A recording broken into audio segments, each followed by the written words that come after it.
오늘 말씀해 보니까 내 능력이 약한 데서 온전하여 짐이라 이런 구절이 있습니다. 우리나라에서 널리 애창되고 있는 유명한 CCM 중에 약할 때 강함 대신에라는 찬양이 있습니다. 이 곡을 쓴 분은 데니스 조니건 목사님입니다. 오래전에 싱 오버 미라고 하는 다큐멘터리 영화로도 이분의 생애가 만들어진 적이 있습니다. 아픈 기억을 가지고 아픈 삶의 역사를 가지고 있는 분입니다. 5살 어릴 때 어느 화장실에서 그만 어른 남성에게, 이 남성이 아마 동성애자였던 것 같습니다. 이 남성에게 성폭행을 당합니다. 그때 경험했던 그 기억이 트라우마로 오래 남게 됩니다. 그래서 이 전익원 목사님도 한때 동성애의 길로 들어서게 됩니다. 그러니까 이런 겁니다. 자포자기하는 심정으로 동성애자로 살게 됩니다. 전익원 목사님은 어릴 때부터 감수성이 남다르고 라디오나 테이프에서 음악을 들으면 그것을 바로 연주할 수 있을 만큼 천재적인 음악성을 지녔습니다. 그러나 남자답지 못하고 너무 여성스럽다 이런 이유로 자신의 천재적인 재능을 자꾸 감추게 되고 자신의 음악성에 자부심을 가지지 못하고 있었습니다. 그런데 하나님께서 그의 친구를 통해서 전익원 목사님에 대해서 이렇게 말씀하셨다는 거예요. 앞으로 너의 음악을 수많은 사람들이 부르면서 하나님을 찬양하게 될 것이다. 이런 말씀을 하셨다는 겁니다. 그 말을 그때 당시에는 믿지 못했지만 시간이 오래 지나서 보니까 하나님께서 주신 귀한 축복이었다는 것을 깨닫게 됩니다. 사랑하는 여인을 만나서 결혼을 하고 아이를 둘 낳을 때까지 아내는 남편이 동성애자라는 걸 알지 못했습니다. 그러나 그 후에 전익원 목사가 자신의 성 정체성을 오픈하게 되고 오히려 아내는 그 일을 통해서 더 전익원 목사를 이 동성애에서부터 벗어나게 하기 위해서 많은 도움을 주게 됩니다. 그리고 결국 두 부부는 하나님 앞에 건강한 가정으로 그렇게 나가게 됩니다. 자녀들이 8남매인가 9남매인가 그렇게 아마 된다고 합니다. 아주 건강한 가정으로 회복되어서 그때 이 목사님이 고백한 내용 중에 하나가, 노래 중에 하나가 바로 이 약할 때 강함 대신에라는 찬양입니다. 오늘 12장 고린도후서 12장 9절 나의 능력이 약한 데서 온전하여 짐이라 이 말씀을 기반으로 만든 이 찬양은 어려움과 또 고난을 극복하면서 살아온 그 전익원 목사님의 귀한 고백이 아닐 수가 없습니다. 우리 한번 불러볼까요? 약할 때 강함 대신에 나의 보배가 되신 주 나의 모든 것 주 안에 있는 보물을 나는 포기할 수 없네 주 나의 모든 것 예수 어린 양 예수 어린 양 존귀한 이름 예수 어린 양 존귀한 이름. 오늘 마침 우리 찬양대의 찬양도 그렇지만 우리 예수님 한 분만으로 예수님의 그 존귀한 이름으로 살아갈 수 있는 우리가 될 수 있기를 축복합니다. 우리가 고린도후서의 말씀을 읽었습니다. 고린도후서는 이러한 특징이 있습니다. 고린도 교회는 많은 은사를 가지고 있었던 교회였습니다. 그런데 은사가 많았지만 고린도 교회가 참 다양한 문제들을 가지고 있습니다. 그래서 이 문제들에 대해서 바울이 아주 구체적이고도 상세한 성경적인 원리와 해결책을 제시하고 있습니다. 그런데 이 고린도 교회에 또 다른 하나의 문제가 생기는데, 그것은 바울이 어떤 사도인가, 바울이 정말 사도인가라고 하는 질문이 계속 제기되었습니다. 바울은 자기 자신을 겸손하게 낮추면서도 나는 하나님께서 부르신 사도라고 분명하게 그렇게 고백을 합니다. 오늘 우리가 읽은 말씀이 바로 사도 바울이 자기 자신이 하나님께서 사명을 맡기신 사도라고 하는 것을 분명히 말하는 말씀의 내용입니다. 동시에 바울은 자신이 경험한 그 신비한 경험을 자랑하지 않고 자신을 겸손하게 낮추면서도 나는 하나님께서 부르신 사도이다라고 이야기하고 있습니다. 그래서 자신을 낮추기 위해 1절에 이렇게 이야기합니다. 내가 부득불 자랑하노라, 이렇게 이야기합니다. 내가 부득불 자랑하노니 주의 환상과 계시를 말하리라, 이렇게 이야기합니다. 바울이 이렇게 부득불 자랑할 수밖에 없다라고 이야기하는 바울의 자랑의 특징이 있습니다. 바울은요, 자기가 경험을 하였는데요, 마치 다른 사람이 경험한 것처럼, 이걸 우리가 3인칭이라고 하잖아요. 다른 사람이 경험한 것처럼 내가 그 일을 경험한 사람을 알고 있다라고 이야기합니다. 그런데 사실은 그 사람이 누구예요? 바울 자신인데, 내가 이 일을 겪었다라고 하면 자기를 너무 높이고 큰 자랑이 될까봐 내가 이런 경험을 한 사람을 알고 있는데, 그 사람이 어떤 경험을 했냐면 14년 전에 세 번째 하늘로 이끌려 올라간 경험을 한 사람이다라는 거예요. 이 세 번째 하늘이라고 하는 말은 유대인들은 당시에 하늘을 1층, 2층, 3층으로 생각을 하고 있었습니다. 그래서 유대인들이 생각하는 그 하늘의 제일 꼭대기, 가장 위에 있는 하늘에까지 바울이 이끌려 올라갔다, 이런 말입니다. 그 하늘에 올라간 것이 육체까지 올라간 것인지 아니면 그의 영만이 올라가신지는 알 수 없지만, 이 말은 이 체험이 얼마나 신비한 상황 가운데에서 일어났는가 하는 것을 말하는 것입니다. 그런데 그곳에 올라갔는데 그 사람이 거기에서 가히 사람이 할 수 없는 말, 사람이 말할 수 없는 말을 들었다고 기록합니다. 이 사람이 낙원으로 이끌려 세 번째 하늘에 이끌려 올라가서 말로 표현할 수 없는 말을 들었다는 거예요. 가히 사람이 할 수 없는 말들, 말로 표현할 수도 없고 사람이 말해도 안 되는 말들, 다시 말해서 놀라운 하늘의 비밀을 내가 그 세 번째 하늘에서 들은 그 사람을 알고 있다, 이렇게 이야기하는 겁니다. 이러한 신비한 체험에 대해서 마치 3인칭으로 다른 사람이 경험한 것처럼 내가 이야기할 수 있다는 것입니다. 사실은 자신이 경험한 그 놀라운 신비한 체험이지만 바울은 그렇게 자랑하는 것이 하나님이 원하시는 것이 아니라는 것을 알고 있습니다. 왜냐하면 자기의 신비한 경험을 자랑하게 될 때 다른 사람들이 자신을 너무 높이게 되는 그런 우를 범하게 된다는 거예요. 그래서 겸손하게 다른 사람 이야기하듯이 조심스럽게 말하고 있습니다. 그리고 자기 자신에 대해서 말하기를 나에 대해서는 직접적으로 내가 약한 것만 자랑하겠다라고 이야기합니다.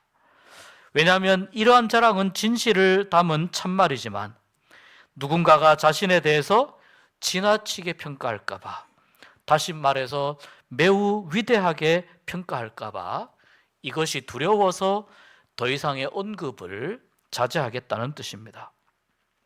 이러한 경험을 이야기하면 바울을 높이고 바울을 신격화하기 위한 분위기가 만들어질 수 있는데, 특히 이 고린도 교회가 이 신비한 은사에 관심이 많았기 때문에 더 이 말을 하기가 조심스러운 것입니다.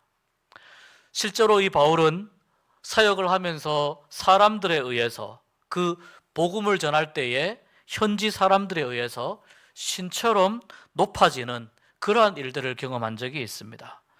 사도행전 14장에 보면은 거기 바울이 1차 전도 여행 때 루스드라라고 하는 지방을 지나게 되는데, 그 지역에 발을 쓰지 못하는 사람, 어려서부터 걸을 수 없는 사람이 그 지방에 살고 있었습니다. 그런데 이 사람이 바울이 전파하는 복음을 아주 주목해서 집중해서 듣습니다. 바울은 이 사람이 자기의 말을 집중해서 듣는 것을 보면서 이 사람 안에 구원받을 만한 믿음이 있다는 것을 알게 됩니다. 자기의 말을 집중해서 듣는 그 지체 장애인이 구원받을 만한 믿음이 있다는 것을 알게 되고 그 사람을 향해서 큰 소리로 명하게 됩니다. 너의 발로 일어서라 명하게 됩니다. 그러자 이 말이 선포되자마자 하나님의 능력이 임하여 이 사람이 자기의 발로 일어서게 되죠. 자기의 발로 힘을 얻어서 일어서는 놀라운 기적이 나타나게 됩니다. 이 기적이 이루어지는 것을 보고 그 지역 사람들이 놀라서 소리를 지르면서 이렇게 이야기합니다. 신들이 사람의 모습으로 우리 가운데 오셨다. 사람들이 이렇게 이야기하는 거예요. 그러면서 바울과 그때 동행했던 사람이 바나바인데요. 바나바를 향해서는 스스, 제우스입니다. 제우스라고 이야기하고 바울을 향해서는 허메, 헤르메스입니다. 말하기 때문에 바울은 헤르메스, 바나바는 제우스라고 이 두 사람을 신격화하게 됩니다. 그런데 이런 분위기 속에서 실제로 그 지방의 제우스 신을 섬기는 그 제사장들이 있었어요. 제우스 신을 섬기는 제사장들이 정말로 황소 몇 마리와 꽃들을 가지고 와서 사람들과 함께 이 바울 앞에서 정말 제사를 드리려고 하는 거예요. 황소를 잡아서 팔려고 제사를 드리려고 하는 거예요.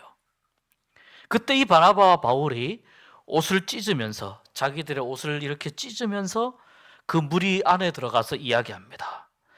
여러분 어찌하여 이런 일을 합니까? 어찌하여 나를 신처럼 섬기려고 합니까? 나도 여러분과 같은 똑같은 성정을 지닌 사람입니다. 똑같은 사람인데 우리가 여러분에게 복음을 전하는 것은 여러분이 이런 헛된 일을 벌이고 무언가 신비한 일이 일어나면은 그것을 마치 신으로 섬겨서 거기에다 우상처럼 섬기고 하는 이러한 일들을 벌이고 하늘과 땅과 바다와 그 안에 있는 모든 것들을 만드신 하나님께로 돌아오게 하기 위해서 내가 이 일을 하는 것입니다.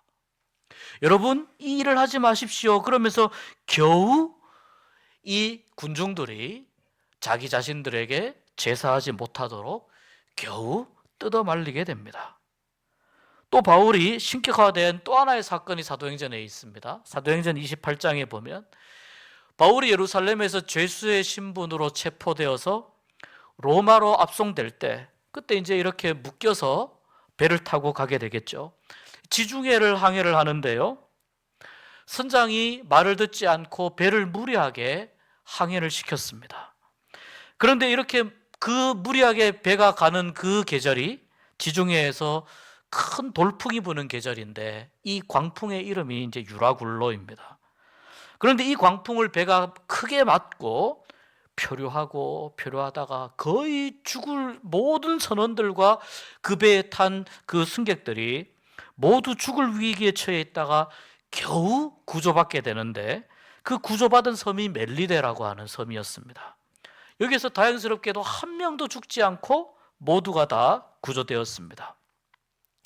옷이 바닷물에 다 젖어서 춥고 그 계절 자체도 지금 겨울 날씨 아닙니까? 그래서 따뜻하게 하기 위해서 나무를 가지고 와서 불을 지피는데 바울이 나뭇가지를 잡아서 불에 넣으려고 하는데 마침 그 나뭇가지 안에 숨어있던 독사 한 마리가 나와서 바울의 손을 이렇게 딱 물어버리는 거예요.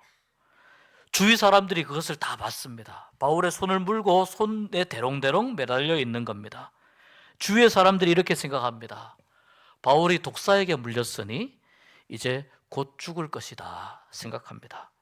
왜냐하면 이 죄수의 신분으로 이렇게 압송되는 것을 보았지 않습니까? 그러니까 사람들은 저 바울이 큰 죄를 지은 죄수인데 바다에서는 어떻게 구사일생으로 살았는지는 몰라도 아마도 이 육지에서 신들의 정의의 심판이 임하여 독사에게 물린 것이다. 저 사람은 죄수가 맞다. 사람들이 이렇게 생각한 겁니다. 그래서 바울이 언제 죽나, 5분 뒤에 죽나, 10분 뒤에 죽나, 바울이 언제 죽나 확인하려고 계속 지켜보고 있는데 바울이 죽지 않는 겁니다. 그 독이, 뱀의 독이 바울에게 전혀 영향을 미치지 않는 겁니다. 바울이 뱀을 손으로 떨어버렸고 시간이 많이 지났는데도 이 뱀독이 바울에게 어떤 영향을 미치지 않는 것을 봅니다. 그래서 멀쩡하게 살아있는 그 바울을 다시 보면서 사람들이 이렇게 생각합니다. 사도행전 28장 6절에 보니까 그들은 그가 붙든지 혹은 갑자기 쓰러져 죽을 줄로 기다렸다가 오래 기다려도 그에게 아무 이상이 없음을 보고 돌이켜 생각하여 말하되 그를 신이라 하더라. 신이 아니면 불가능하다는 거죠. 그러나 여러분, 하나님의 은혜와 하나님의 능력이 이 바울을 뱀의 독으로부터 지켜주신 줄 믿습니다. 이 사건 때문에 나중에 이 멜리데 섬 주민들이 복음을 믿는 하나의 시발점이 됩니다. 그래서 그들을 구원하는 데 결정적인 역할을 할 사건이지만 그러나 바울이 독사에게 물려 아무 이상이 없는 것을 보면서 사람들은 저 사람은 신이다 이렇게 생각하게 된 경우들이 있었습니다. 바울은 성경에 기록된 대로 전도 여행 가운데에서 놀라운 하나님의 그 능력을 나타낼 때 그 지방 사람들이 자기 자신을 신으로 생각하게 된다는 것을, 그러니까 신격화한다는 것을 이미 경험을 했습니다. 그래서 그대로 두면 바울 입장에서는 자신이 대접받을 수 있고요, 자신이 영광을 받을 수 있었지만 이것은 하나님이 원하시는 일이 아니라는 것을 알고 있었습니다. 그래서 사람들에게 나를 신격화하지 말아라.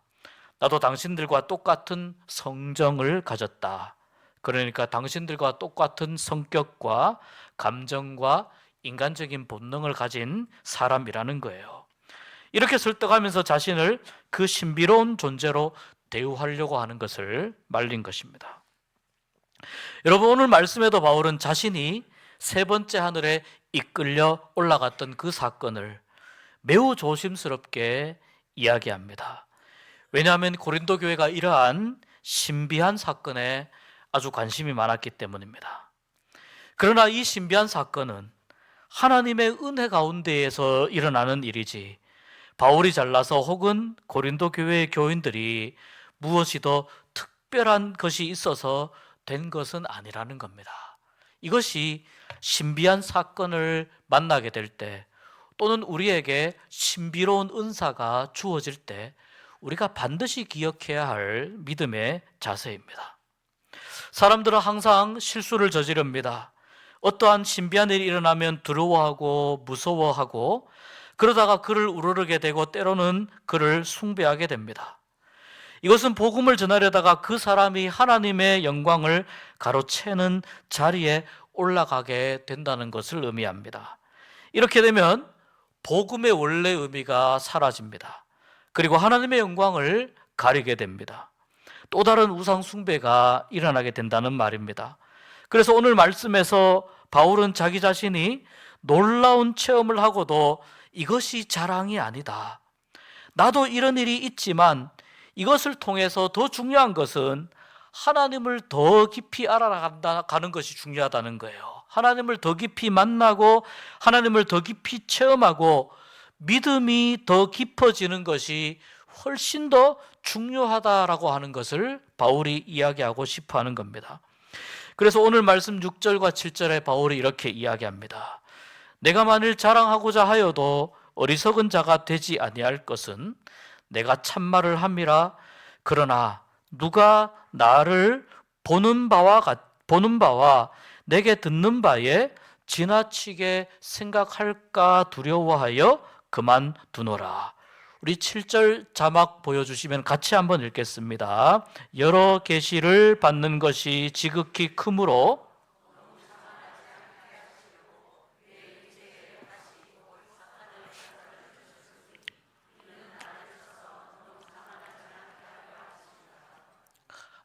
바울 자신에게도요, 여기 7절에 보면 여러 계시를 받는다고 하거든요. 우리 주님으로부터 많은 말씀을 듣고 계시를 받는데 이것이 바울이 감당할 수 없을 만큼 너무 큰 일이라는 거예요. 이 크고 놀라운 일을 경험하다가 보면 사람인지라 교만하게 되고 자만하게 된다는 거예요. 그래서 하나님께서 내 육체에 가시를 주셨다라고 이야기합니다. 너무 자만하지 않게 하기 위해서 육체의 가시, 사탄의 사자를 주셨다. 이것이 7절 말씀의 의미입니다. 이 육체의 가시가 정확히 무엇을 의미하는지 알기가 쉽지는 않습니다. 그러나 이 가시의 목적은 분명합니다. 바울로 하여금 자만하지 않게 하기 위함이라는 것이고 바울도 그렇게 인정하고 고백합니다. 실제로 이 가시에 대해서 여러 설명이 있습니다. 바울이 시력이 많이 안 좋았습니다. 그래서 안질이 있었다라고 이야기하기도 합니다. 또 바울이 이것도 하나의 가설입니다만 간질이 있었지 않았느냐 이렇게 이야기하기도 합니다. 또 바울이 하나님의 사역자로 개종한 이후에 그 후에도 바울이 가지고 있었던 어떤 그 교만한 모습들을 뽑아내기 위해서 하나님께서 바울에게 어떤 영적인 신비한 어떤 특성을 주신 것이 아니냐. 예를 들면 하나님께서 바울이 계속 교만해지는 것을 막아주시기 위해서 바울의 설교가 더 나아지는 것, 더 좋아지는 것을 막으셨던 것이 아니냐. 그래서 바울의 대적들로 하여금 바울을 더욱 악하게 대하게 만들었다. 바울을 주위의 상황과 환경 가운데에서 바울의 대적자들을 남겨두셨다라는 뜻입니다. 그 바울의 대적자들 중에 예를 들면 구리장색이었던 알렉산더나 또 후메네오, 또 빌레도 같은 이런 사람들이 말하자면 이들이 이 사탄의 일을 행하였다는 것입니다. 그래서 사람들이 볼 때에 바울이 저 대적들에게 괴롭힘을 당하고 힘들고 어려운 일을 당하는 것을 보면서 사단의 가시로 이해할 수 있지 않겠느냐. 그래서 이 사단의 가시에 대해서 한 가지는 육체적인 어떤 질병이 아니냐라는 해석이 있을 수 있고요. 또 다른 하나는 사탄에 의해서 조종이 되어서 바울의 사역을 방해한 그러한 어떤 영적인 현상, 이 두 가지로 볼 수 있는데 어느 쪽이 되었든지 간에 바울은 이 사단의 가시에 대해서 몹시도 힘들어하고 복음 전하는 일이 어려웠다고 하는 것을 알 수 있습니다. 그래서 바울이 하나님께 간청합니다. 이 사단의 가시를 제거해 달라고 3번이나 하나님께 간청합니다. 고난을 겪으며 복음 전도자의 삶을 살기가 매우 힘들고 고통스러움을 경험하면서 바울은 이 복음의 장애물을 제거해 달라고 하나님께 요청했습니다. 이것은 바울의 입장에서 또 하나님의 자녀로서 지극히 마땅히 할 수 있고 당연히 할 수 있는 기도였습니다. 그런데 하나님은 바울의 이 기도를 들어주시지 않았다고 9절에서 고백합니다. 오늘 9절 10절에 이렇게 말씀합니다. 나에게 이르시기를 내 은혜가 내게 족하도다. 이는 내 능력이 약한 데서 온전하여짐이라. 그러므로 도리어 크게 기뻐함으로 나의 여러 약한 것들에 대하여 자랑하리니 이는 그리스도의 능력이 내게 머물게 하려 함이라. 10절 같이 읽겠습니다. 그러므로 내가 그리스도를 위하여 약한 것들과 능욕과 궁핍과 박해와 곤고를 기뻐하노니 이는 내가 약한 그때에 강함이라. 하나님께서는 바울에게 내게 준 은혜가 충분하다고 말씀합니다. 내가 생각하기에 이러이러한 것들이 없어지면, 특별히 이 사단의 가시가 없어지고 사라지고 제거되면 더욱 완벽한 환경이 되고 훨씬 더 자유롭게 사역을 감당할 것이다 라고 생각하겠지만, 모든 사람은 그렇게 되면 하나님이 하셨다, 하나님의 능력이다 라고 말하지 아니하고 자기가 했다고 자랑하게 된다는 것입니다. 또 하나는 이 모든 장애물들, 10절에 보니까 약한 것들과 능욕과 궁핍과 박해와 곤고, 이 장애물들이 사라지게 되면 아무리 하나님의 사랑을 풍성하게 받고 능력을 받았다 하더라도 사람이라고 하는 존재는 결국 자기 만족에 빠지고 교만하게 되고 기도하지 않게 되고 하나님을 더 이상 의지하지 않게 된다는 말씀입니다. 우리가 우리의 삶을 통해서 하나님께 기쁨이 되고 영광이 되는 삶을 살기를 원합니다. 그런데 그것이 실제로 우리 삶 가운데 일어나기를 원한다면 우리는 우리의 약함 가운데 하나님의 온전하게 하시는 능력이 깃들도록 기도해야 될 줄 믿습니다. 약함과 악함과 억울함과 능욕받고 고통당하는 일들이 사라지는 것도 중요합니다. 내 주위에서 이런 모든 일들이 다 없어지는 것이 중요합니다. 그런데 바울은 그것보다 더 중요한 것이 있다고 이야기합니다. 그것은 그 일들을 통해서 약함, 악함, 억울함, 능욕, 고통받는 이 일들을 통해서 내 안에 하나님의 온전하신 능력이 위로부터 부어지고 채워지고, 그러므로 인해서 지금까지 누리지 못했던 하나님의 또 다른 신비한 은혜를 누리는 것입니다. 그래서 우리는 우리의 약함과 억울함과 고통받는 일들을 만나게 될 때에 어떻게 합니까? 이 일들을 가지고 하나님 앞에 나오게 되는 것입니다. 이 약함과 억울함과 고통받는 일들은 우리의 교만한 자아를 깨뜨리는 역할을 합니다. 그러므로 인해서 우리는 하나님 앞에 가장 솔직하고 정직하고 진솔한 모습으로 하나님 앞에 설 수 있게 됩니다. 여러분, 우리는 고난 앞에서 어떤 존재들입니까? 우리는 약한 존재들입니다. 약함이 드러나는 존재들입니다. 고난 앞에 서면 우리의 약함이 드러나고 고난은 우리를 약하게 만듭니다. 그런데 그 고난을 인간적인 방법과 힘으로 해결하고자 하면 절대로 온전하게 해결되지 않습니다. 이 고난의 문제와 원인을 가지고 하나님 앞에 나아가게 될 때, 그때 여러분, 이 고난이 은혜의 통로가 될 줄 믿습니다. 이 고난을 통해서 하나님께서 부어주시는 우리의 은혜가 우리에게 임하는 은혜의 통로가 된다는 말씀입니다. 그때 우리 하나님의 온전하심으로 우리의 연약하고 부족한 모습이 채워지고 회복되는 것을 경험합니다. 그래서 우리는 하나님 앞에서 강함을 자랑하기 위해 부름받은 존재들이 아닙니다. 우리는 사람들 앞에서도 마찬가지로 강함을 자랑하기 위해 부름받은 존재들이 아닙니다. 우리는 오히려 우리의 약함을 인정하고 하나님 앞에 무릎 꿇는 존재들로 부름받았다는 것을 기억해야 합니다. 교회 또한 하나님 앞에서 약함을 정직하게 고백하는 사람들의 모임입니다.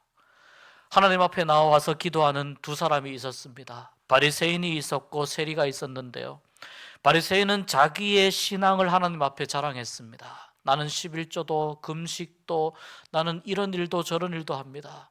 하나님, 내가 정말 대단하지 않습니까? 자랑했습니다. 세리는 감히 하나님을 쳐다보지 못하고 저 성전 구석에 서서 하나님 앞에 울며 통곡하게 자기의 부족함과 자기의 연약함과 자기의 나약함을 통곡하면서 하나님 앞에 회개했습니다. 그때 우리 주님께서 말씀하셨습니다. 저 세리가, 하나님을 똑바로 쳐다보지도 못하고 눈물 흘리며 통회자복하는 저 세리가 하나님 앞에 참으로 의롭다고 인정받았다라고 우리 주님이 말씀하신 것입니다. 여러분, 이 약한 모습과 상황들을 우리가 만나게 될 때에 고통과 궁핍과 박해와 곤고와 약함을 하나님 앞에서 내가 그런 존재입니다 인정하고 고백하게 될 때에 우리는 성도들과 그들이 연합하여 이룬 이 교회를 하나님께서 온전하게 하여 주시고 강하게 하여 주시고 하나님의 충만한 은혜로 말미암아 내가 약한 그때의 강함이라고 하는 이 고백을 선언하도록 만들어 주실 줄 믿습니다. 하나님 앞에서, 사람 앞에서 우리가 무엇을 내세울 것이 있겠습니까? 여러분, 우리의 약함으로 오히려 하나님 앞에 한 걸음 더 나아갈 수 있다면 그것이 큰 은혜의 출발점이 되는 것이요, 큰 은혜를 누리는 축복의 통로가 될 줄 믿습니다. 이 은혜로 살아가실 수 있는 여러분 되시기를 축복합니다.